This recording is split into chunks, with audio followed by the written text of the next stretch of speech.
So basically, I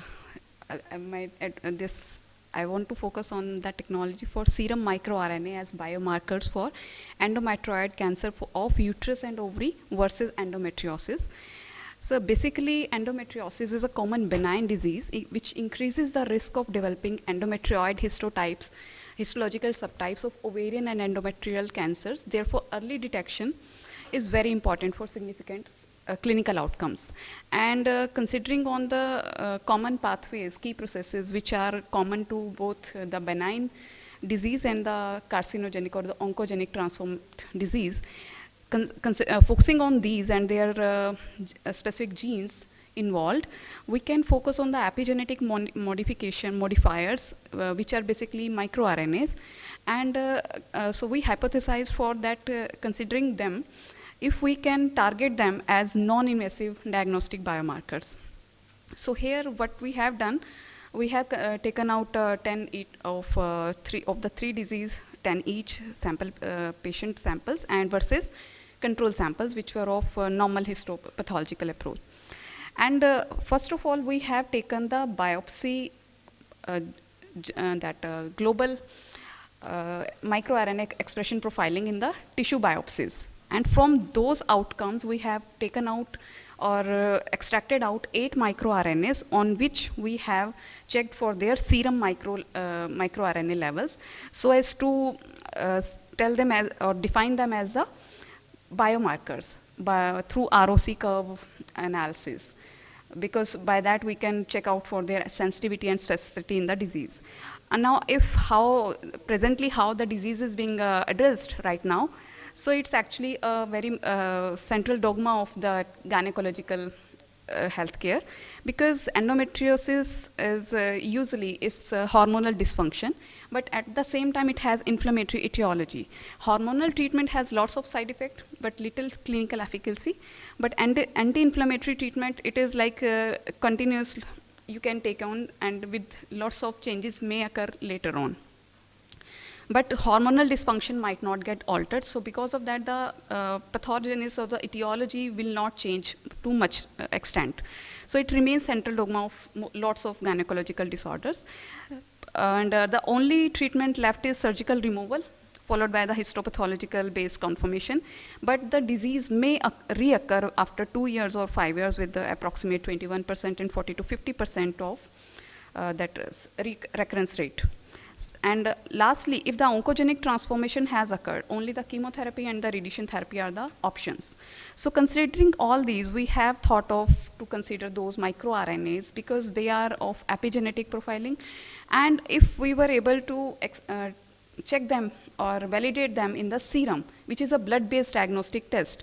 So we have tried that, and here we were quite helpful in getting their association of these 3 diseases. Among these 8 of these, like 2, 3 were very much common, and one of them, MEET125A, was quite differentiating biomarker from the endometrioid carcinoma as compared to endometriosis. So considering these results or these outcomes, we can think of utilizing these towards designing affordable and reliable diagnostic kits, which can be used by the patient or the medical healthcare professionals, so that long procedure can be avoided, and simply non-invasive test can demarcate that the person might be having that particular disease, and the treatment may start earlier without having that oncogenic transformation and lots of burden on the patient and the healthcare system.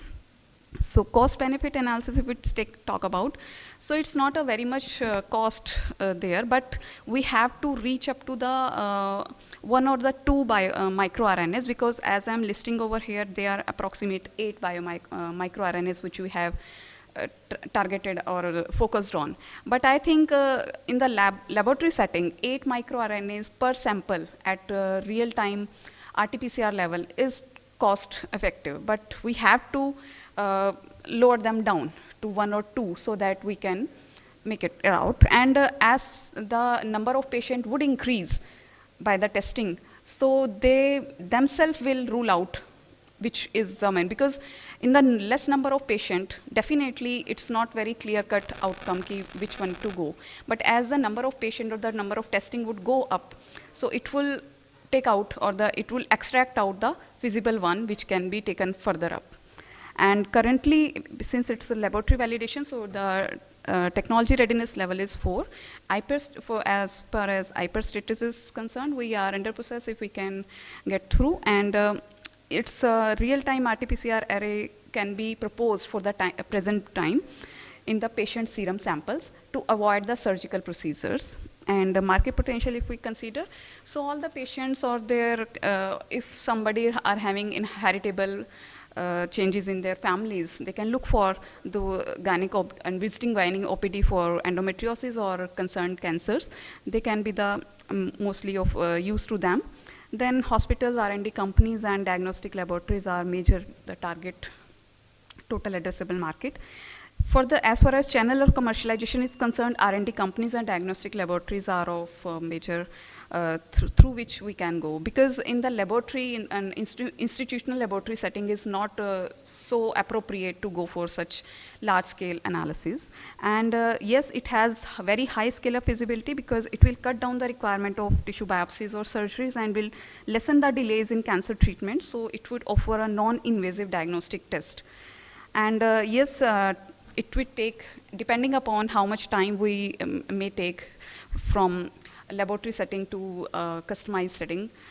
We are under process with the, some other agencies or companies so that we can, if we can set up some, in the Panjab University, if we can set up some company can give us platform so that we can go for large scale analysis. So for that matter, funds, equipments, and manpower, whatever is the requirement, that will definitely cut down, because if some R&D company or diagnostic laboratory would come up, so they are already having those kind of manpower, infrastructure, they must be having. So that can be cut up. Only the funds are the one which one need to put in.